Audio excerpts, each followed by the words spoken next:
Welcome to the Engineering Influence Podcast from ACEC. We're here at our 2025 Fall Conference in San Diego. And if you can hear the noise behind us, it's because our first general session just let out.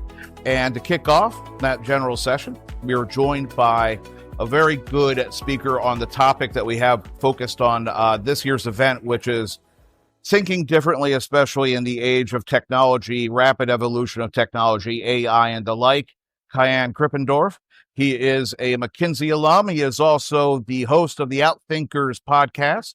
He's the author of OutThinking the Competition. He has brought his ideas framework to companies large and small across the world to kind of change the way they're thinking, to look ahead, and to create what he calls the fourth option, to kind of reevaluate and re-energize the way you're thinking and trying to plan for the future. And very pleased to have him as our guest on the program. Kaihan, welcome. Thank you. And it's great to be here. Yeah, so this is great. You know, you had probably the biggest audience that we've had in a while.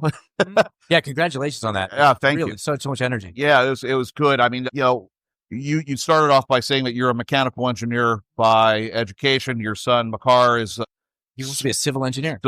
He's decided that. Fantastic. So let's go into a little bit about, just for those who weren't in the room, kind of how you approach strategy and kind of looking ahead and trying to figure out how you can stay ahead of rapid, the change has already happened. It's rapid, but what's your framework for doing that?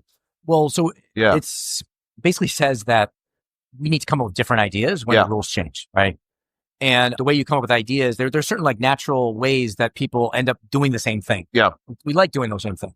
And there are 5 reasons, and you can address them by these 5 things: imagining a different future, dissecting the problem and focusing on a different leverage point, expanding our option set, so we have many more options to choose, analyzing and choosing those options, avoiding doing what's been done before, and then selling is building buy-in and support from those we need support from for the new strategies. Yeah, and that's the basis for the ideas framework right there.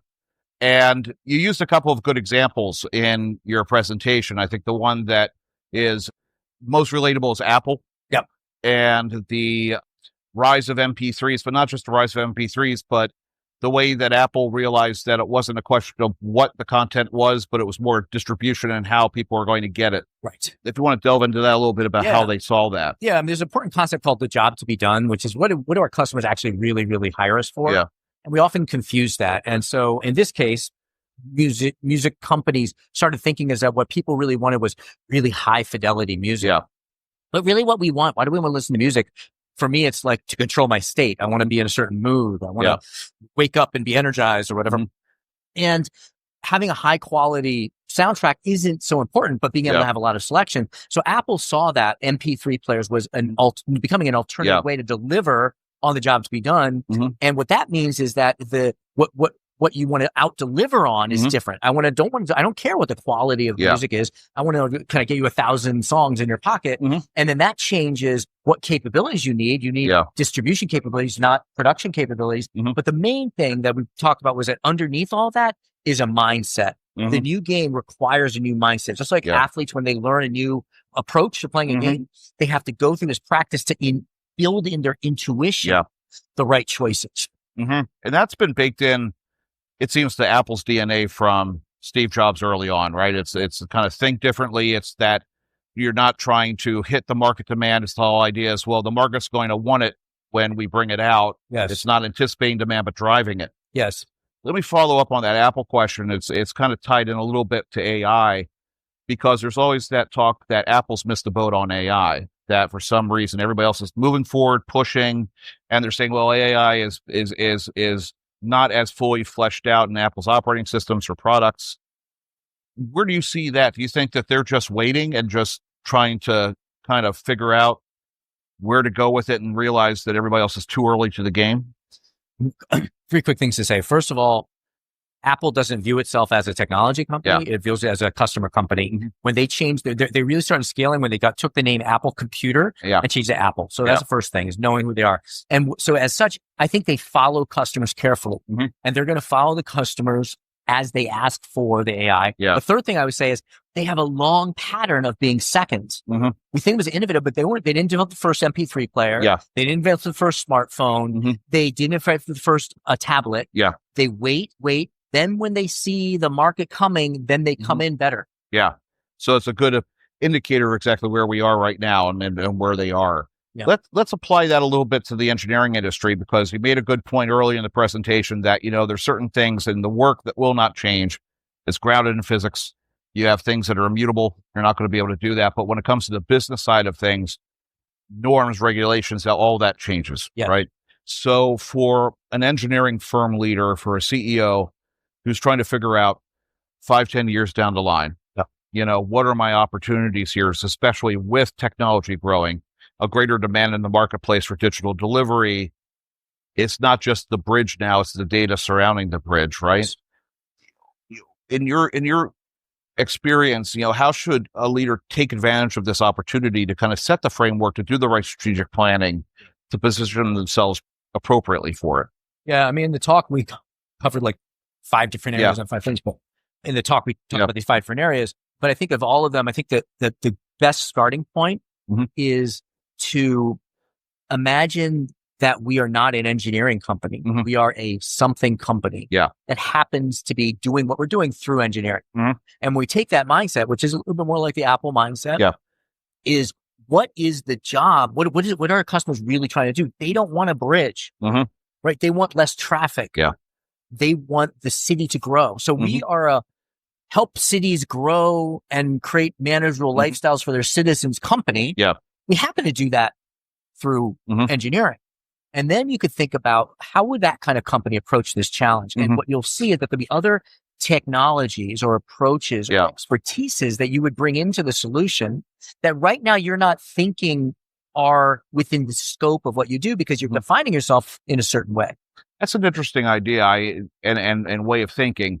We always talk, at least in our world, on more of the content marketing side of saying that, the firms need to talk more about results and impact and less on the technical aspects of it, right? It's a question of yes, what is the end result of like the San Diego Pure Water that we talked about, the mayor talked about earlier. 50% of the water is going to be reused and recycled for the city of San Diego. You're fixing a massive issue. So you're helping the world become a little bit more sustainable. You do that through engineering. And it's a shift in mindset. Right. That really separates companies. Yeah. I think that's one of the shifts in mindset is what business am I really in? Right.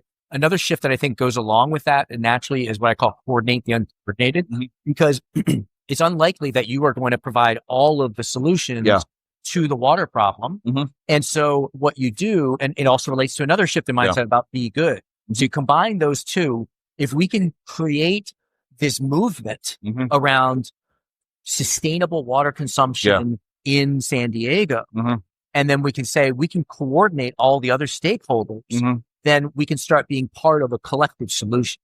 John Deere is a company that's doing that really well. They created this movement of precision farming, and they know they can't do the drones. They know they can't do all of the connectivity. So, they have a partnership with Elon Musk's satellite business and with all these other ecosystem partners. And it comes from getting behind this shared mission. And by using that, you can position yourself to be either the linchpin, the coordinator for other companies to come together, which creates opportunities for partnering and actually increases your opportunities. One of the things that I don't think you addressed in your presentation directly was the idea of the entrepreneur within corporations and firms. Explain that a little bit and how important that could be for an engineering firm to try to move into this area of thinking. I think it's really important. When we talk about the innovators, we often admire entrepreneurs, who go to the West Coast in their garage. But what my research shows, if we look at the real transformative technology or innovations like the internet, stents, DNA sequencing, mobile phones, 70% of those were developed by entrepreneurs, employees inside established companies. So who is going to invent the next thing is 70% chance it's going to be someone in your firm, not the entrepreneur that's independent. And so we have this massive brain strength, this repository of intelligence that I really think we're wasting. Another piece of research that I just released on Monday showed that when you find a market need or a customer need and you broadly let it be known inside your company and the ecosystem, on average, there's a 71.4% chance that the solution already exists in your house. In your house, right? Yeah. So there's huge potential in tapping and activating that entrepreneurship. But there are certain firms that thrive on that and are open culturally to allow those voices to be heard, or at least feel comfortable in going outside of the lane. Yes. And then, of course, there are others that are not. I mean, that's a differentiator there. From a CEO standpoint and from a product line manager standpoint, what is the best way to create that system that encourages those entrepreneurs to be heard? Yeah. I think the number one thing is to appreciate that the probability of success with an entrepreneurial idea is low. Yeah. A 10% chance is good. Mm-hmm. Jeff Bezos has this great quote. If you have a 1 in 10 chance, hold on. No, you're fine. Jeff Bezos has a great quote. If you have a 1 in 10 chance of 100 times payoff, you got to take that bet every time. Yeah. But you have to be ready to lose 9 times out of 10. Yeah. So if we can introduce this idea that it's okay to lose 9 times out of 10, we will invite more ideas. Yeah. And what happens is someone proposes an idea and it doesn't work out, or it's not adopted, and they never hear why. And then they stop sharing ideas. What we need to do is say, great, this idea, we looked at it. We're not going to do it, but thank you. Yeah. Your idea added to those 10 ideas, which allowed us to get that one idea. Yeah. And we want more of it. Or that one idea actually gives the foundation for the different idea, which then grows out of something else. Yes. And instead of having somebody leave the firm and have that idea as the kernel of their business, have that part of yours. Yes, absolutely. And it's so much better for them to do it. If your firm can be the platform in which they can achieve their idea more rapidly, because you have scale, you have a sales force, you have engineers, you have systems. It can be so much more fun to innovate on that kind of platform than to go and try to build it all. Because no matter, even if you're a straight, good old civil structural kind of, you've been doing bridges for 100 years, there's still a lot of room for innovation. There's still a lot of ways to think about yourself as a transportation or modality company. You're bringing people from point A to point B, break the thinking that you just do bridges. And have those ideas. Yeah, and the ideas don't really have to be big. Yeah. Let's look at IKEA, for example. Transformed furniture retail with a flat pack box. What was a flat pack box? There was one guy, designer, he was building something in his house, a chair, a table. He couldn't get it into the back of his car when he was driving to work. So he took the legs off. Yeah. And when he got there, he said, why don't we just sell all of our furniture? It's not expensive. It's not risky. They could test out, and it transforms. So there are small ideas can have profound impacts. There's a lot to go into. I would really encourage everybody out there to check out OutThinkers podcast and to check out Kaihan's book, OutThinking the Competition. For anybody out there who wants to get more information immediately, I know you have a slide deck you're going to make available to the conference attendees, but where should people go to learn a little bit more and dig into some of your research? I would say LinkedIn is probably the best way to connect with me and learn from you. Awesome. We'll put a link in the show notes to Kaihan's LinkedIn, and I really appreciate you to take the time out of the morning to follow up with a podcast after a presentation. It's never the easiest thing. No, it's a thrill to be here and to with this energy and with this intelligence that's in the room. Thank you for having me. Absolutely. Fantastic. And again, this has been Engineering Influence Podcast from American Council of Engineering Companies. We'll see you next time.